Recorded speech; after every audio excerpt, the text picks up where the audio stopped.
Review copy provided by Square Enix. This review will mostly be spoiler-free, and all major story spoilers will be contained to a certain time segment, which is indicated both on screen now as well as in the timestamps down below. Enjoy the review. Between supernatural powers, a very complex murder mystery that is seemingly impossible, and a cast of characters that you really grow to love, Life is Strange Double Exposure is a game that really gets you invested with its hook. But is the game itself any good? Does it compare to the previous installments of the series? And most importantly, is the story as impactful as the previous Life is Strange games? Stay tuned to my mostly spoiler-free review to find out.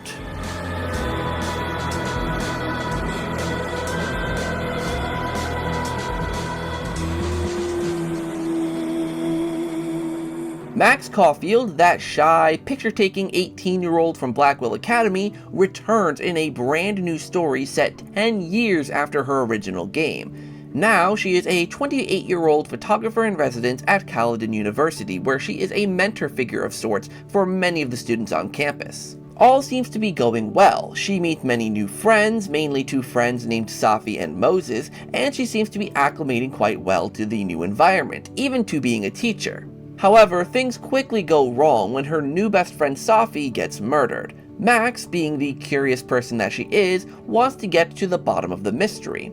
She discovers that her powers of rewinding time from the original game are no longer there, but have evolved to be even more powerful.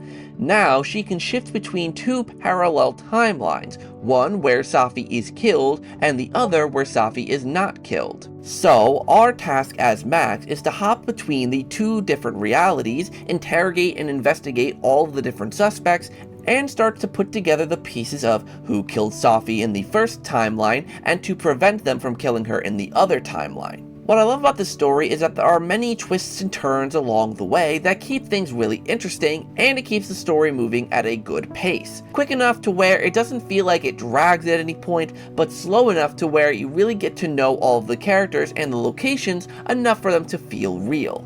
Speaking of, I think most of the characters are really well written. Compared to Life is Strange True Colors, I feel like the characters here get to have their personalities shine a bit more. Each character is very expressive, and they feel very distinct from each other. Between the flirty assistant to the university president with bigger aspirations, Vin, the charismatic bartender of the Snapping Turtle, Amanda, or the sassy lit professor, Gwen, each character adds a lot to the story. Even the smaller characters like Reggie, Diamond, and Loretta make this school feel more real and adds a lot more to it. Speaking of the school, Caledon University looks and feels like a real college in the Northeast, complete with an open campus, lots of snow, and a nice cozy vibe. The graphics in the game are so good that it really makes this environment pop. Every inch of the campus has an extreme attention to detail, and that level of attention to detail also extends to the characters. The characters' models and animations are all really good as well, with expressions and movements that are captured extremely accurately through motion capture. However, I will say I did notice a few graphical bugs in my gameplay, from pieces of the environment loading in after I load into it, to doors loading in incorrectly. This did not take away from my overall experience or anything, as these were very rare occurrences, but they were noticeable enough to where I do think it is important to mention, and I really do hope that Deck 9 do patch out these smaller issues in the future. I will also note that for people watching my gameplay, I am playing this at medium settings, as I do not have a super powerful gaming PC. That being said, given that I don't have a super powerful gaming PC, this game does run pretty well, with only a few minor hiccups in terms of the frame rate, particularly in a later section of the game that I don't really want to spoil. Let's talk about the powers now. As I mentioned earlier, Max has the ability to hop between two parallel timelines using two different abilities, Pulse and Shift. Pulse allows you to peek into the other timeline without actually stepping into it, and Shift will bring you to the other timeline. I mentioned the powers a bit in my early access review, but the puzzles throughout the rest of the game got even more fun and more clever. Between pulsing to spy on what people in the other timeline are saying so that you can get information from them, or messing with the projector in one timeline while getting instructions on how to do so from the other, they really used Max's new powers to the most of their potential. However, there were certain aspects of Max that didn't get explained as much, which I will explain in the spoiler section. If I were to think about anything that I didn't like about the game, is that while I do like the story a lot, and I think that it took a lot of risks and went in a lot of interesting directions, there were certain elements of the story that I did not particularly care for.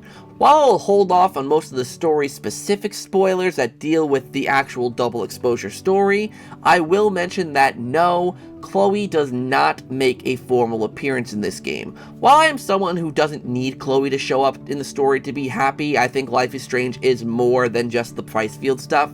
There were opportunities in the game for her to make cameo appearances, and I just wish that maybe she was involved, even if only slightly.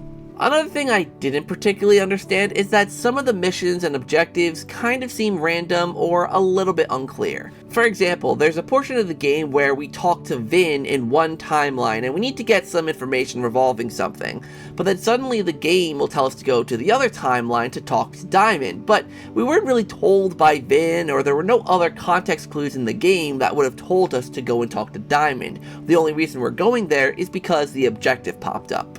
Also, I was stuck on this portion in Chapter 3 where I had to search someone's office for evidence relating to the murder, but I could not progress. It took me ages to figure out that there is a key taped underneath a picture, but at no point in the searching process do I see anything with a lock that would indicate that I also have to look for a key. You have to find the key and then you're able to see the things with the locks. Just small things like that made me wish objectives were a little more clear, as I actually did think that I had soft-locked the game because I didn't even realize that I had to be looking for a key.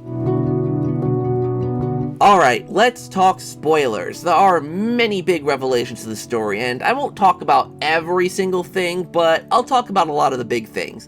The first of which is that Safi also has a power. Hers was being able to shapeshift, which explains certain things that happen throughout the story. While I don't mind Safi also having powers, heck, I actually do think it adds a lot to the story, particularly in Chapter 4, I feel like it's going in a direction that I'm not a big fan of.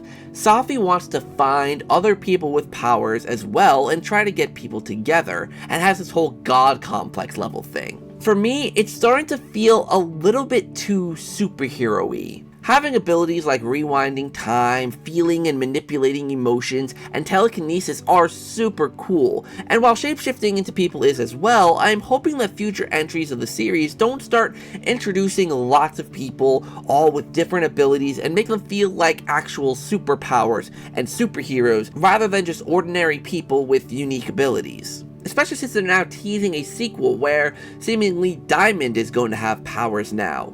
I'm happy that Max is back and we get to explore more about her life, but I really don't want the sequels going on from this game to go too crazy into bringing a bunch of different other characters with powers into the mix, especially if this means that Chloe is gone for good. While, as I mentioned earlier, I'm fine with Chloe not playing a big role in this game, I really wish that she at least appeared in the flashback sequence. Seeing their issues that led to their breakup play out would have been absolutely amazing, just adding more to that emotional moment for Max. A Mark Jefferson cameo would have gone great in this moment too, as opposed to the classic game's lines being dubbed by Safi and Lucas. I will admit though, revisiting the Blackwell Academy girls' bathroom was absolutely iconic. I love that. Remember earlier where I mentioned that there were certain things about Max's powers that I don't feel like were explained well enough? Well, there's one part that I feel like just really got glazed over. There's a part of the game where Detective Alderman meets another version of him from the same timeline and actually ends up dying and being erased completely from history. And it's one of those things where I thought more would come from it, but it kinda didn't. Like, we learn a little bit more between text exchanges between Max and Moses, but they don't really go into it anymore. It doesn't happen again. It doesn't happen with any of the other characters. It just kind of happens with Alderman, and that's about it. It was a really cool sequence, don't get me wrong, but it definitely didn't do much beyond that. It wasn't explained, it wasn't evolved upon more, it just kind of happened. Unless I missed something completely, I wish they'd explained it a little bit more. In more positive news though, the twist of Safi having the shapeshifting powers was a crazy revelation. It made a lot of things make sense for me, not to mention the section in Chapter 4 where Max and Sophie have to use both of their powers together to get Lucas exposed was absolutely brilliant. I do wish we had more time with Sophie's powers and had more puzzles relating to them, but I'm definitely happy with what we got. Also, I like the bit of lore they added with the storm that showed up in the game. The storm is more of a time vortex, and I feel like it actually makes more sense that way than it being an actual storm. But that's just my own personal opinion. So while I feel like there are definitely elements of the story that I'm not completely sold on, I think on the whole, the story here is a genuinely good one, and I really hope that people will enjoy it. Overall, Life is Strange Double Exposure is a very good game, and is easily the best Life is Strange game that Deck 9 has made thus far. While I don't quite think that Double Exposure lives up to the original Life is Strange game, I do think it is easily a worthy follow-up for Max's story. Yes, there are elements of the story that I don't quite think work for me in certain ways, but the visual polish, the great soundtrack, the interesting and unique gameplay, and the complex mystery definitely makes this game a must-buy for any Life is Strange fan. I will give this game the ZakPak seal of approval with the score of 8.5 out of 10. I can't wait to see what Deck 9 do next with the Life is Strange series, and I really hope that they can live up to the games of the past, and like I said, while I don't think this is the best Life is Strange game, it is definitely in the upper half of good Life is Strange games, and it lives up to the hype. So thank you guys so much for watching this review. I really hope you enjoyed it. Like, comment, and subscribe, all that stuff down below. Hit that notification bell so you can be notified of when I upload videos, and until next time you guys, I will see you all in the next video.